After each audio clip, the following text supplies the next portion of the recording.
Hello दोस्तों, जय हिंद। मैं आपके सामने हाजिर हूँ हिंदी सब्जेक्ट से जो सीटेट, बीटेट, यूपीटेट एवं अन्य राज्यों के टेट परीक्षा है के उपयोगी है ना? जो कक्षा 1 से लेकर कक्षा 5 तक के लिए है ना? ये सेट 3 है। अगर सेट 1 और सेट 2 नहीं देखे हैं, तो वो आप जाकर दे सकते हैं। और हाँ, पहली बार इस चैनल पर आए हैं, तो प्लीज़ इस चैनल को सब्सक्राइब कीजिए, है ना? यहाँ पे आपको सीटेट, बीटेट और यूपीटेट जितने भी राज्यों के जो टेट एग्ज़ाम होते हैं, है ना?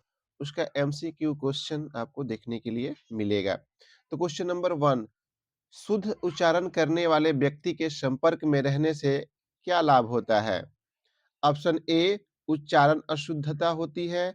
ऑप्शन बी, उच्चारण शुद्ध होती है। वर्तनी अशुद्धि होती है। ऑप्शन डी, कुछ नहीं होता है। तो क्वेश्चन नंबर 1 के जो राइट आंसर होगा, वो होगा ऑप्शन नंबर बी, यानी उच्चारण शुद्ध होती है। नेक्स्ट क्वेश्चन देख लेते हैं दोस्तों।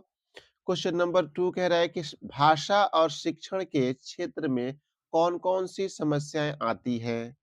यानी भाषा और शिक्षण के क्षेत्र में कौन-कौन सी समस्याएँ आती हैं? ऑप्शन ए, छात्र का किसी बात को नहीं समझना। ऑप्शन बी, कक्षा में देर से आना। ऑप्शन सी, कक्षा में सोते रहना।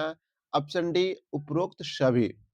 तो भाषा और शिक्षण में जो समस्या जो है वो छात्र का किसी बात को नहीं समझना भी होता है, कक्षा में देर से आना भी होता है, ये भी एक समस्या है। कक्षा में सोना ये भी एक समस्या है। तो ये तीनों समस्या ही हैं। तो क्वेश्चन नंबर 2 का जो राइट आंसर हम देंगे, वो देंगे ऑप्शन नंबर 2 यानी उपरोक्त सभी, यानी कि D is the right answer. Next question देख लेते हैं क्वेश्चन नंबर 3, उपचारात्मक शिक्षण के क्या-क्या उद्देश्य होते हैं? यानी कह रहा है कि उपचारात्मक शिक्षण के क्या-क्या उद्देश्य होते हैं? ऑप्शन ए, उच्चारण संबंधी अशुद्धियों को सुधारना, पढ़ पढ़ते समय विराम चिन्हों पर न ध्यान देने की कमी को दूर करना। ऑप्शन सी, पाठ में समझना। ऑप्शन डी, उपरोक्त सभी। तो क्वेश्चन नंबर 3 का जो राइट आंसर होने वाला है दोस्तों, वो होगा ऑप्शन नंबर डी, यानी कि उपरोक्त सभी। उपचारात्मक में उच्चारण संबंधित अशुद्धियों को सुधारना, ये भी सही है। ऑप्शन बी में पढ़ते समय विराम चिन्हों पर ना ध्यान देने की कमी को दूर करना, ये भी सही है। पाठ में समझ बनाना, ये भी सही है। तो क्वेश्चन नंबर 3 का जो राइट आंसर होगा, वो होगा ऑप्शन नंबर डी, यानी उपरोक्त सभी सही है। D is the right answer. Next question देख लेते हैं दोस्तों।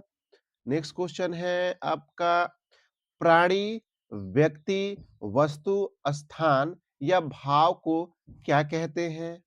ऑप्शन ए, संज्ञा कहते हैं। ऑप्शन बी, सर्वनाम। ऑप्शन सी, विशेषण। ऑप्शन डी, इनमें से कोई नहीं। तो दोस्तों, मैं चाहता हूं क्वेश्चन नंबर 4 का जो क्वेश्चन नंबर 4 का जो राइट आंसर हो, आप कमेंट बॉक्स में करिए। बहुत इजी क्वेश्चन है ना? अगर आप थोड़ा सा भी अगर संज्ञा, सर्वनाम, विशेषण अगर जानते होंगे, तो इस क्वेश्चन का आंसर आप जरूर दोगे कमेंट बॉक्स में। नेक्स्ट क्वेश्चन देख लेते हैं, क्वेश्चन नंबर 5, उल्टे अर्थ बताने वाले शब्द को क्या कहते हैं? ऑप्शन ए, मुहावरा। ऑप्शन बी, लोकोक्ति। ऑप्शन सी, विलोम। ऑप्शन डी, पर्यायवाची। तो क्वेश्चन नंबर 5 का जो राइट आंसर होने वाला है, वो होगा ऑप्शन नंबर सी, यानी कि उसे हम विलोम कहते हैं। यानी उल्टे कहिए या विलोम कहिए या अपोजिट कहिए, ये तीनों जो है ना एक ही है। ठीक है, नेक्स्ट क्वेश्चन देख लेते हैं, क्वेश्चन नंबर 6, मुहावरे किस तरह सामने आता है? ऑप्शन ए, वाक्य के अंग के रूप में। ऑप्शन बी, शब्द के अंग के रूप में। ऑप्शन सी, वाक्य में नहीं आता है। ऑप्शन डी, किसी रूप में नहीं। तो क्वेश्चन नंबर 6 का जो राइट आंसर होने वाला है दोस्तों, वो होगा ऑप्शन नंबर 1, यानी वाक्य के अंग के रूप में आता है, सामने आता है, यानी कि A is the right answer. Next question देखते हैं, क्वेश्चन नंबर 7 जवाहरलाल नेहरू भारत के पहले प्रधानमंत्री थे। यह वाक्य किस काल में है? यानी कि भारत के जो पहले प्रधानमंत्री थे वो जवाहरलाल नेहरू थे। ये जो शब्द जो है, ये जो वाक्य जो है, ये कौन से काल का है? क्या वर्तमान काल का है? तो वर्तमान काल मतलब जो अभी हो रहा है, तो अभी का तो है नहीं, तो नहीं होगा। भूतकाल, हम बीती हुई बात को हम क्या कहते हैं? भूतकाल कहते हैं, है ना? तो ये जवाहरलाल नेहरू ये बन चुके थे हैं, अभी है नहीं, ये चाहे आने वाला नहीं है, ये पहले की बात हो रही है, यानी बीती हुई बात हो रही है, तो ये जो होगा भूतकाल में, ये सही है। भविष्यत काल में ये नहीं होगा, है ना? ये भी नहीं होगा। तो क्वेश्चन नंबर 7 का जो राइट आंसर होगा वो होगा ऑप्शन नंबर बी, यानी कि भूतकाल। B is the right answer. Next question देख लेते हैं। क्वेश्चन नंबर 8, निम्नलिखित में से कौन शब्द समुद्र का पर्यायवाची नहीं है? समुद्र का पर्यायवाची नहीं है। तो सागर ये तो है भाई, है ना? जलाधि ये भी है, रत्नाकर ये भी है, दवा ये नहीं है ना? ये जो नहीं है पर्यायवाची, समुद्र का पर्यायवाची ये तीनों है, लेकिन दवा नहीं है। तो क्वेश्चन में देखिए नेगेटिव पूछ रहा है, तो आंसर आंसर भी नेगेटिव ही जाएगा। तो नहीं पूछ रहा है, तो नहीं में कौन है? ये नहीं है ना? तो इस क्वेश्चन का जो राइट आंसर हो जाएगा ना, यही हो जाएगा डी, यानी कि D is the right answer, यानी समुद्र का पर्यायवाची दवा नहीं है ना? नेक्स्ट क्वेश्चन देख लेते हैं। क्वेश्चन नंबर 9, संज्ञा और सर्वनाम की विशेषता बताने वाले शब्द को क्या कहते हैं? ऑप्शन ए कारक, ऑप्शन बी काल, ऑप्शन सी संधि, ऑप्शन डी विशेषण।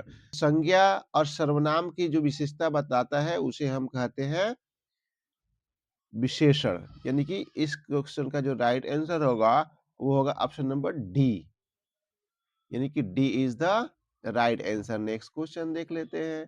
क्वेश्चन नंबर 10, बालक शब्द का स्त्रीलिंग क्या होगा? ये बहुत हलवा क्वेश्चन है, आपको ये क्वेश्चन आना ही चाहिए। ऑप्शन ए बेटी, ऑप्शन बी बिटियां, option C what, option D इनमें से कोई नहीं। तो हम जानते हैं कि आप इस क्वेश्चन का जो है ना राइट आंसर आप कमेंट बॉक्स में लिख के सेंड करें, है ना? ए बी डी सी नहीं, ये बालक का जो स्त्रीलिंग शब्द है वो लिखकर आपको कमेंट बॉक्स में करना है। ठीक है दोस्तों, अगर आप यहाँ तक वीडियो देख लिए हैं तो प्लीज आप वीडियो को लाइक कीजिए और मेरे चैनल को सब्सक्राइब कीजिए, ताकि इस ऐसे-ऐसे वीडियो आपको और देखने को मिले, है ना? मैं आपके लिए और मेहनत करूँ ताकि आपका नंबर ज़्यादा से ज़्यादा आ सके सीटेट में। नेक्स्ट क्वेश्चन देख लेते हैं। क्वेश्चन नंबर 11, आलोक शब्द का विपरीतार्थक शब्द क्या होगा? ऑप्शन ए तिमिर, ऑप्शन बी दिवस, ऑप्शन सी दीन, ऑप्शन डी गंगा। तो क्वेश्चन नंबर 11 का जो राइट आंसर होगा वो होगा ऑप्शन नंबर ए, यानी कि तिमिर, यानी A is the right answer. Next question देख लेते हैं। क्वेश्चन नंबर 12, जिन शब्दों का उच्चारण प्रयास समान होता है परंतु अर्थ में भिन्नता होती है उसे हम कहते हैं। ऑप्शन ए संज्ञा, बी सर्वनाम, ऑप्शन सी शब्द युग्म, ऑप्शन डी संधि, है ना? तो क्वेश्चन नंबर 12 का जो राइट आंसर होगा वो होगा ऑप्शन नंबर सी, यानी कि शब्द युग्म कहते हैं, यानी C is the right answer. Next question देख लेते हैं। क्वेश्चन नंबर 13, भाषा शिक्षण के किस चीज को अधिक महत्व नहीं दिया जाता है? ऑप्शन ए विराम चिन्हों पर, ऑप्शन बी उच्चारणों पर, ऑप्शन सी सूचनाओं और तथ्यों का, ऑप्शन डी अर्थ का। तो क्वेश्चन नंबर 13 का जो राइट आंसर होने वाला है वो होगा ऑप्शन नंबर सी, यानी सूचनाओं और तथ्यों का, यानी कि C is the right answer. Next question देख लेते हैं। क्वेश्चन नंबर 14, अरे भाषा सीखना कैसी प्रक्रिया है? ऑप्शन ए स्वाभाविक, ऑप्शन बी अस्वाभाविक, ऑप्शन सी कृत्रिम, ऑप्शन डी बनावटी। तो क्वेश्चन नंबर 14 का जो राइट आंसर होगा वो होगा ऑप्शन नंबर ए, यानी कि भाषा सीखना जो है ना वो स्वाभाविक है। अगर आप जिस परिवेश में आप रहते हैं है ना? उस परिवेश का आप भाषा ऑटोमेटिक आप सीख जाओगे, ठीक है? तो ये स्वाभाविक चीज़ है भाषा सीखना, है ना? तो क्वेश्चन नंबर 14 का जो राइट आंसर होगा वो होगा ऑप्शन नंबर ए, यानी A is the right answer. Question number 15 देखते हैं, किस भाषा शिक्षण के अनुसार पढ़ने की अपेक्षा लिखना सरल है? ऑप्शन ए किंडरगार्टन पद्धति, ऑप्शन बी है ना डेक्राली पद्धति, ऑप्शन सी मॉन्टेसरी विधि, ऑप्शन डी प्रोजेक्ट पद्धति। तो क्वेश्चन नंबर 15 का जो राइट आंसर होगा वो होगा ऑप्शन नंबर सी, यानी कि मॉन्टेसरी विधि, है ना? पढ़ने पढ़ने की अपेक्षा लिखना सरल है, किसमें? यही मॉन्टेसरी विधि पद्धति में। नेक्स्ट क्वेश्चन देख लेते हैं, क्वेश्चन नंबर 16, भाषा शिक्षण तथा अधिगम के लिए क्या जानना आवश्यक है?